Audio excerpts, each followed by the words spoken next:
এবার থেকে আমি যেটা বলছি সেটাই সবাই করবে।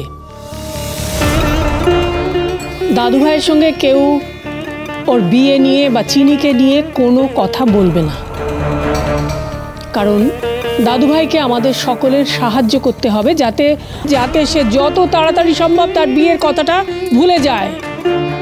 বুঝতে পেরেছো? সরি দিম্মা, সত্যিই আমরা ভুল করেছি। শুধু মুখে দুঃখ প্রকাশ করলে তো হবে না দিদি ভাইরা, কাজেও সেটা প্রমাণ করতে হবে যে তোমরা দাদু ভাইয়ের ভালো চাইছো, আমাদের এই পরিবারেরও ভালো চাইছো।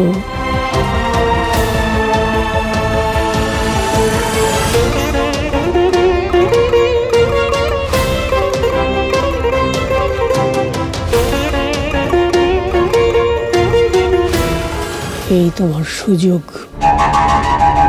দাদু ভাইয়ের সমব্যথী হয়ে ওর মন জয় করো। একটা কথা আছে জানো তো, লোহা গরম থাকতে থাকতেই হাতুড়ির ঘা দিতে হয়। জানি ঠাম্মি। কি এত গুজগুজ ফুসফুস করছে এরা? কিছু তো বুঝতেই পারছি না। ঠাম্মি, সবার সামনেই তোমার কাছ থেকে একটা পারমিশন চাইছি। আমার না একটা আইডিয়া এসেছে। কালকে তো দোল, তো আমরা কালকের দিনটা একটু মজা করে আনন্দ করে সেলিব্রেট করতে পারি না?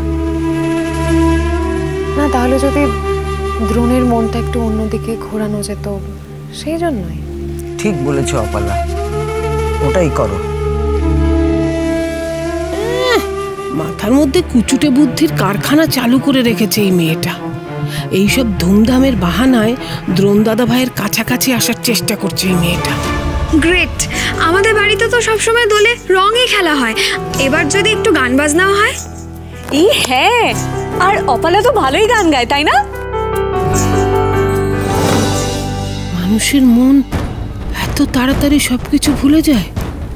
কালকেই যারা চিনিকে বৌদি বৌদি করে হেদিয়ে মরছিল, আজ তারা এমন ভাব করছে যেন চিনি বলে কেউ নেই। বেশ, তাই হোক। একটু গান বাজনা আনন্দ করলে যদি আমার ছেলের মনটা ভালো হয়, তাহলে তাই করুন না। আপনি অনুমতি দিন। দিদি যখন রাজি আছে তখন আমিও রাজি।